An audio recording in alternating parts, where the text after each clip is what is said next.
कि आज जो है दिल्ली विधानसभा में हमारे विधायक साथी ने जो खुलासा किया है, बहुत गंभीर आरोप जो हैं केवीआईसी के उस वक्त के चेयरमैन वीके सक्सेना जी के ऊपर लगे हैं, जो आज हमारे एलजी हैं। हम चाहते हैं कि इसकी निष्पक्ष जांच हो।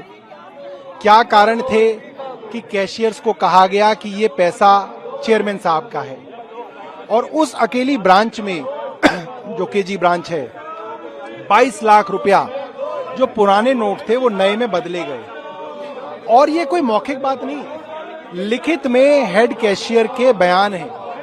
हेड कैशियर छुट्टी पे गया तो उसकी जगह जो आया उसका भी बयान है कि उनको भी यही बताया गया कि ये पैसा उस वक्त के चेयरमैन साहब का है। हम कह रहे हैं कि इसकी जांच हो, और जब हमें पता चला कि केंद्र सरकार इस जांच के लिए तैयार नहीं है, तो विधायकों ने तय किया कि आज सारी रात हम लोग यहीं विधानसभा में धरना देंगे।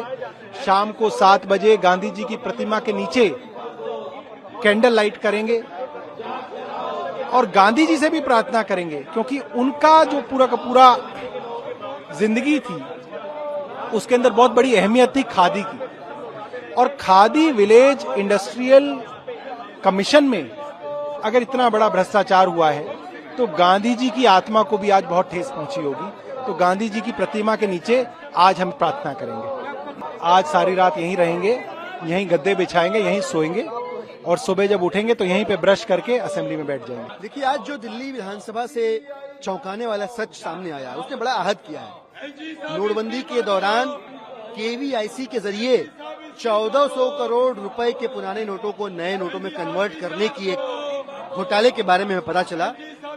केवीआईसी के चेयरमैन उस वक्त विनय कुमार सक्सेना जी थे, जो वर्तमान में दिल्ली के उपराज्यपाल हैं। और ये आरोप एक हलफनामे से पता चला, इस आरोप के बारे में, जो कैशियर केवीआईसी का, उसके हवाले से बड़ा मामूली सा पोस्ट होता है, झूठ होता तो बेचारा अपने चेयरमैन के खिलाफ मुंह खोलने की हिम्मत नहीं करता। हमारा सिर्फ इतना कहना है कि ये 1400 करोड़ रुपए के घोटाले का सच दुनिया के, दिल्ली की जनता के सामने आना चाहिए। कैसे आएगा? सीबीआई ईडी ने केस दर्ज किया, कई सारे मामलों में रेड कर रही है। इस मामले में भी सीबीआई ईडी को केस दर्ज करना चाहिए। रेड मारने की जरूरत हो रेड मारनी चाहिए, गिरफ्तारी करनी हो गिरफ्तारी करनी चाहिए, और करके इस मामले की पूरी जांच करके सच क्या है वो सबके सामने आना चाहिए। लेकिन ये तब तक नहीं हो सकता जब तक उपराज्यपाल महोदय इस महत्वपूर्ण पद पर, पोस्ट पर बने रहेंगे और जांच को प्रभावित करते रहेंगे। हमारा बड़ा सीमित सा आग्रह है कि निष्पक्षता से जांच पूरी होने तक एलजी महोदय इस्तीफा दें, ताकि इस 1400 करोड़ रुपए की नोटबंदी के समय के घोटाले का सच दिल्ली और देश के सामने आ सके। देखिए, हम लोग दिल्ली की जनता द्वारा चुन के इस लोकतंत्र के मंदिर में भेजे गए प्रतिनिधि हैं, और हमें नहीं लगता कि इससे बड़ा कोई चौखट हमारे लिए जहां मत्था टेक सकते हैं, न्याय की गुहार लगा सकते हैं। हम यहां से गुहार लगा रहे हैं, अपना सीमित आग्रह कर रहे हैं कि 1400 करोड़ रुपए घोटाले की जांच हो, जांच होने तक एलजी साहब इस्तीफा दें। हम उम्मीद करते हैं कि आवाज जहां पहुंचनी चाहिए वहां पहुंचेगी। बिल्कुल, जो योजना होगी इस आवाज को और बुलंद करने की, वो आपके सामने आएगी। लेकिन फिलहाल तो हम यहाँ बैठे हुए हैं इस उम्मीद के साथ कि घोटाले की जांच हो, और जांच के होने तक, पूरी होने तक एलजी साहब इस्तीफे दें। देखिए, हम लोग यहाँ धरने पे बैठे हैं, हमारी एक ही मांग है, इसकी जांच होनी चाहिए।